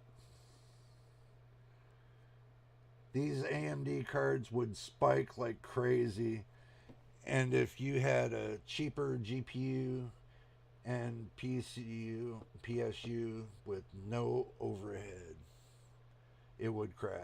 Yeah, I agree. I can't see Nvidia losing the software war. Well, actually, they're not. But they're already talking about the 5090 being at close to maybe 600 watts. They're already talking about it. You know, as far as rasterization, it's supposed to be 33% faster. And far as ray tracing, it's supposed to be 77% faster than the 4090. So you know they're going to be running 600 watts off of that thing. So smartphones have yearly energy cost about $5 to $10. If recharged once a day, there's no need for 4,000 watts here. Most mopeds have less power. True. Machine says if my 6800 crashes with my 600 watt PSU, I will buy a 4060 Ti. Shouldn't need to. Your 6800 should be carrying almost. Well, no, because the 4060 Ti only carries, what, 165 watts? Something like that. Well, I hate to tell you, under load, 4070 only carries 200 watts and carries way less watts than that 6800 does. Because you know, you've used the Nvidia 4070 and it's capped off at 200 watts. So Nvidia put a cap on those. I don't mind it because it still hits the clocks and it still gives me the FPS I want, so I don't see a problem. 165 watts for a 16 gigabyte version, that is. I recommend waiting for the 5060 Ti. Yeah, because they said the 5060 is going to have 12 gigabytes of VRAM. And so is the 5070. That's what I heard.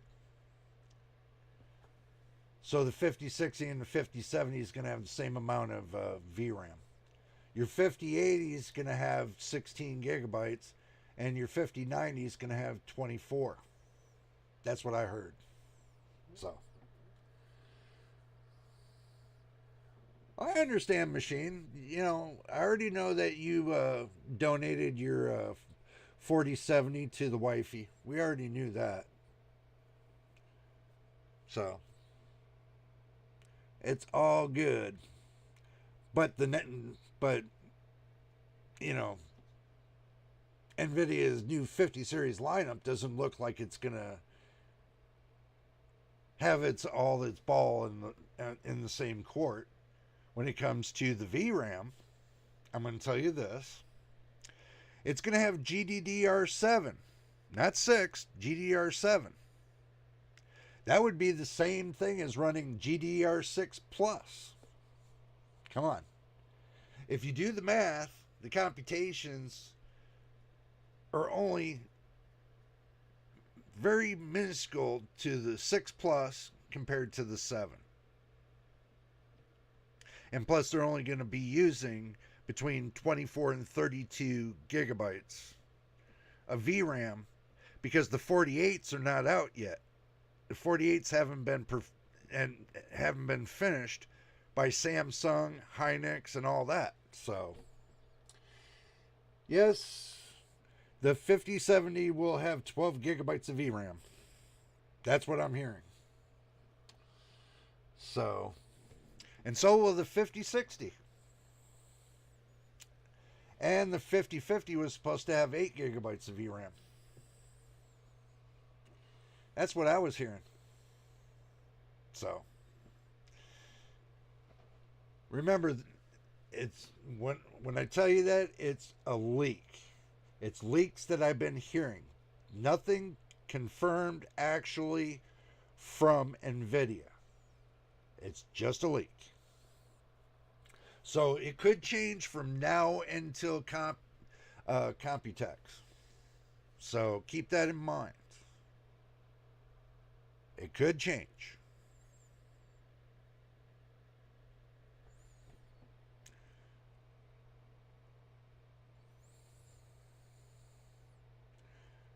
Yes, but who needs textures in games anyway? You know, you're about the second person that said that to me.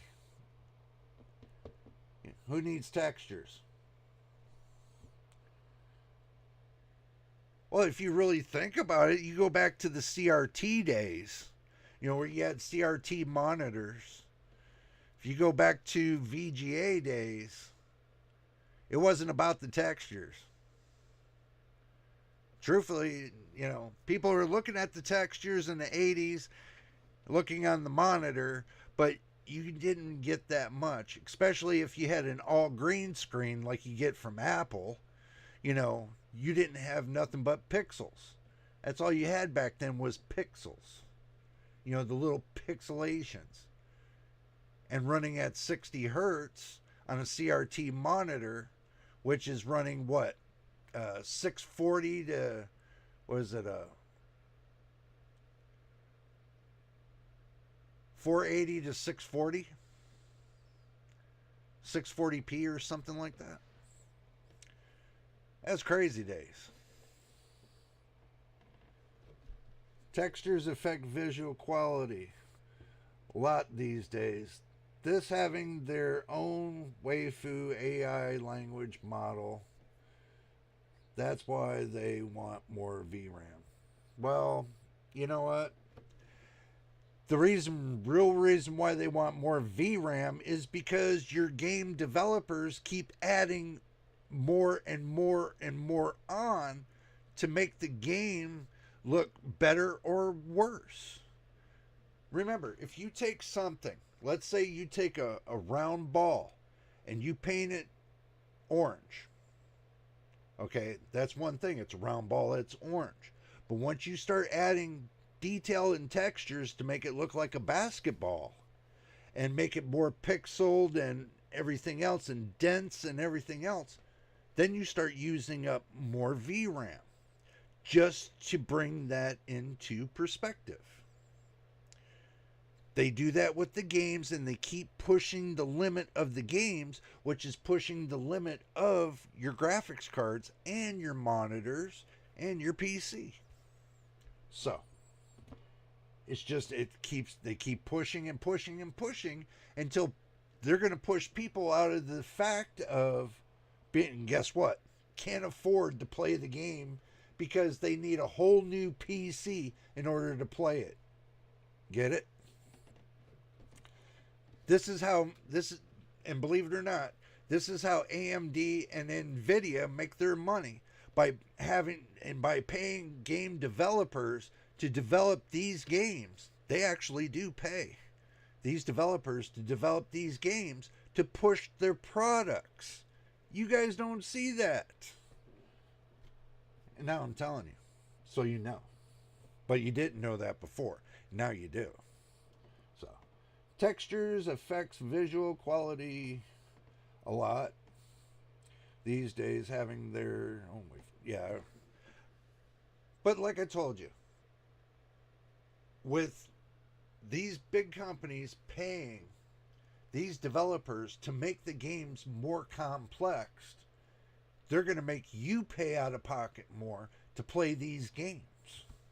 So, I play some games in 1080p low for better visibility, but other games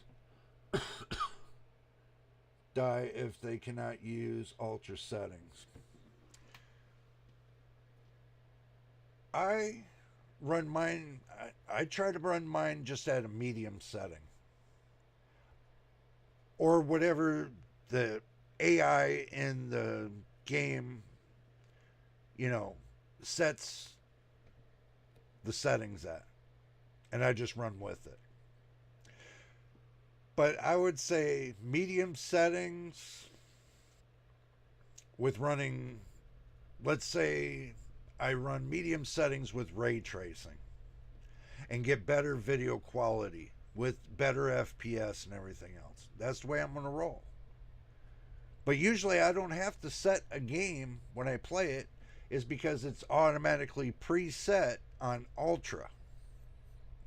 I mean, even though I know my GPU can handle ultra, it's still, you don't get much of a choice. Or if you go inside the graphics settings for the game and they don't give you barely any choices at all.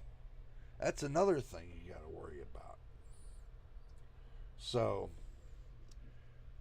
but when it's set accordingly to your monitor and your graphics card, then don't touch it. A lot of people go in there, tweak this, tweak that, tweak this, tweak that. But what you don't understand, what you're tweaking is you're throwing your graphics card and your monitor out of whack when you go in there and start messing with the functions of the the game settings for the display.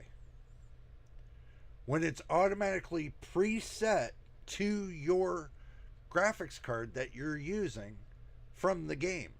Game developers made it that way so it auto detects your graphics card, auto detects how to set up your gameplay for you so you get the maximum performance as it is.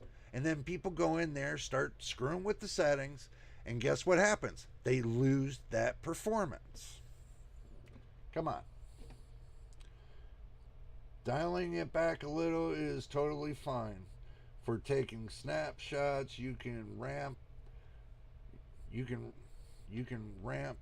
details up, having 3 FPS in your game.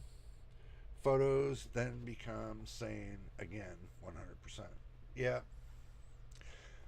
I mean, I can run a game locked at 60 FPS and still, if the game's locked at 60 FPS and I know my PC will run above 60 FPS and it's locked, then guess what? The FPS doesn't change. It stays solid at 60 FPS. So this means you don't have screen tearing or anything else.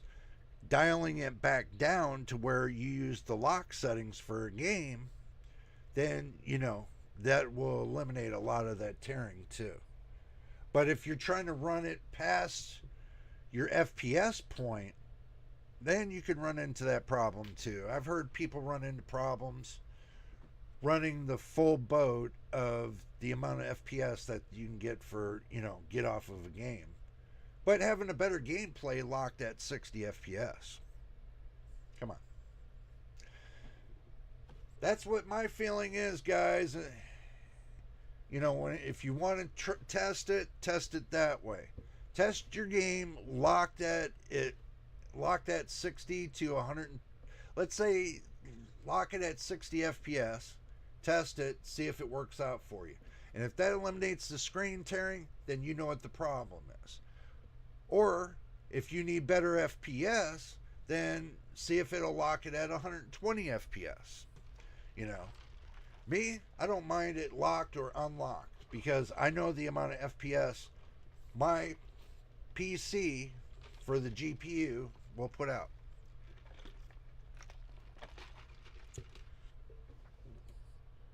Sure, for live streaming becomes the faster Counter-Strike. Yeah, fastest in Counter-Strike. Spending a little more might be worth it as well for doing work faster. Yeah. But for understanding the game mechanics, it's cheaper. It is okay. Well, yeah. But the games that you play, you have to understand, like you said, the mechanics. In order for your game to run as fast as you want it to run, it's not all about the FPS. First mistake everybody makes. It's not all about the FPS. It's about how your system is balanced from your monitor to your GPU to your CPU through your RAM, system RAM, and stuff like that. It's how you have your system balanced. But if you don't have a great balance on your system, then guess what happens? You lose FPS, you get screen tearing and everything else. If you spent like a couple weeks and tested your system out and found out what was causing your screen tear or what's giving you lower FPS and stuff like that, balance your system out until you come up with that happy medium and then lock it right there with that happy medium. And then your gameplay will just rock. Every time you play your game, it'll just rock at that setting. How I learned what to do on mine to make mine faster in the settings on your desktop for Nvidia, I set it to performance. But in game, you can set it for textured. You're getting performance and you're getting your textures all in one ball of wax. So your CPU on the outside is overperforming, and then in the game, it's meeting in the middle with your textures and your performance. You want it to meet in the middle. So on the outside, I have it set to performance. On the inside, you set it for your textures. So you get a balance of both worlds.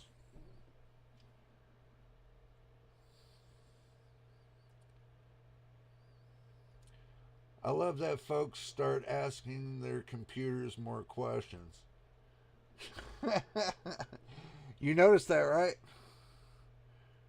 So sometimes they don't need experts for anything anymore. Yeah, but you know what?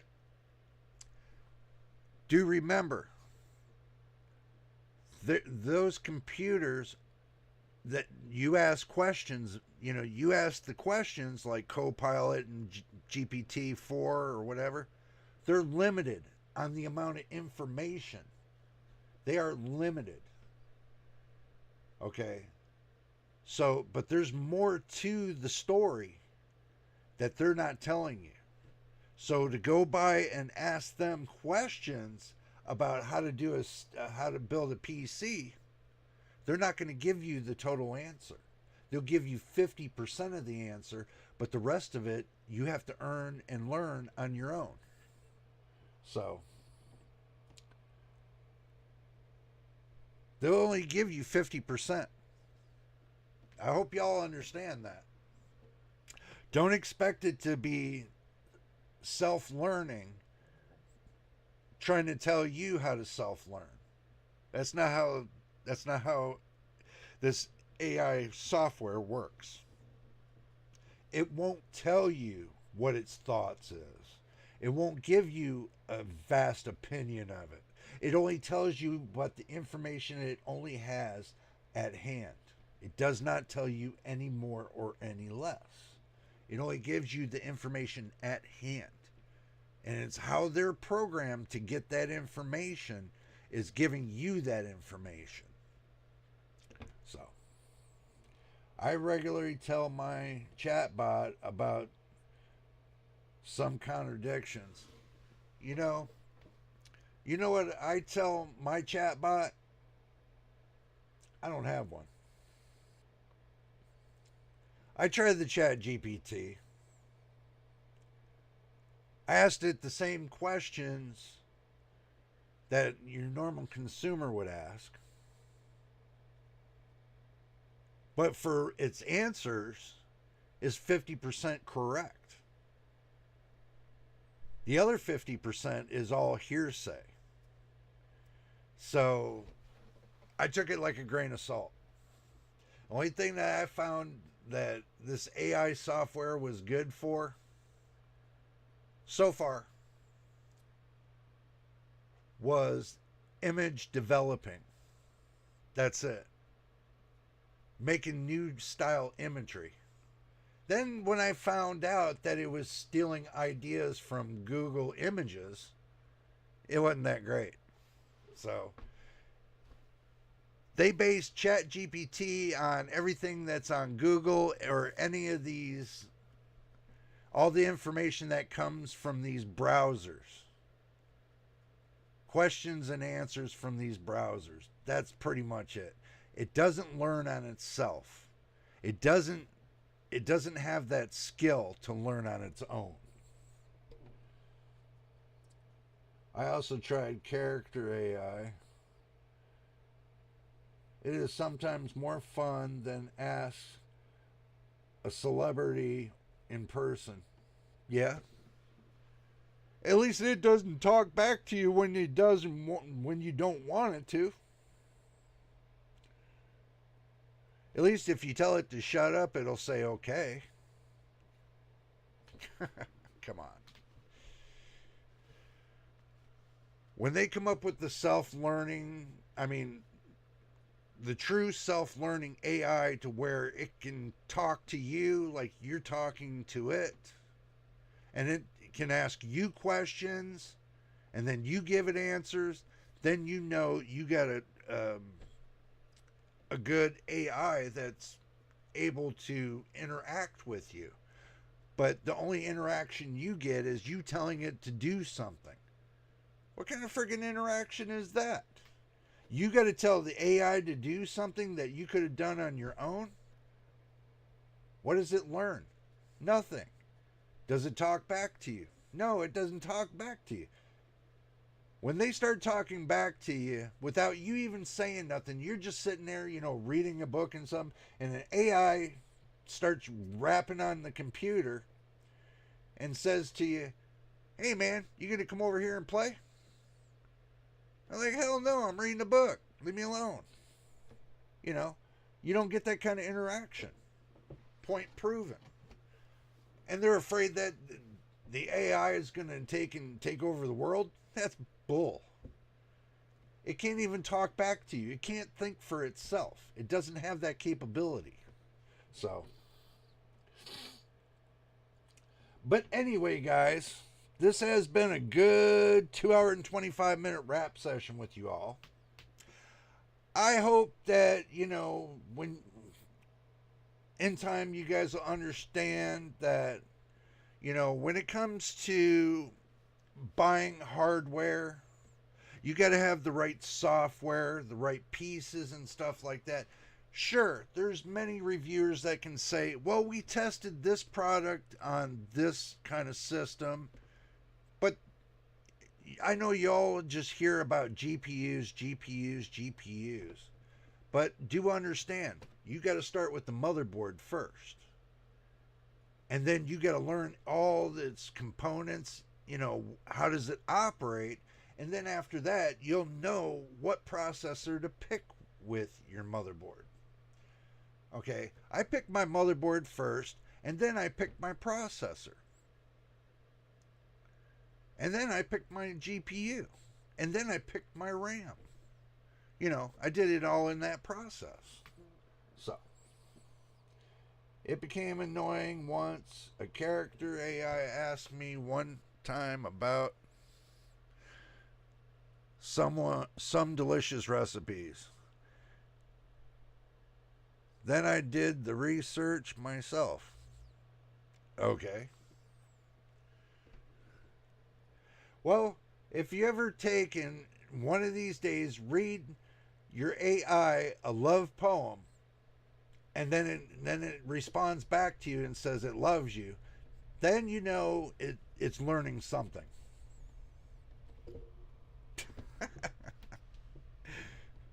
That would be a gushy moment. Okay, everybody, I'm going to go ahead and get out of here. There's always plenty of time through the week to get videos going and everything else, but we are going to have another rap session next Saturday, so make sure you all are so romantic. Look at that. Make sure y'all are here next Saturday as well. Tell your friends to come on down. Make sure y'all subscribe and, make sure your notification bell's on. Hit that like button. More positive likes you hit, the more YouTube will start pushing my videos, and the more we get subscribed and more will grow and stuff like that. So, yes, Daddy is what I want to say. But guys, I had fun with you today. It's been an interesting moment. Great debate on, between AMD and Nvidia, and a little bit of Intel in there as well. So, but I'm going to have to get out of here. So, and if this is your first time here, make sure you subscribe. And if you've already subscribed, welcome to the family. Welcome to the community. And also to hit that like button. Make sure your notifications are on. If you do, then you'll see when I post my next video or my next live stream. So until the next time in the next video, you know what it is, and we will see you on the next one.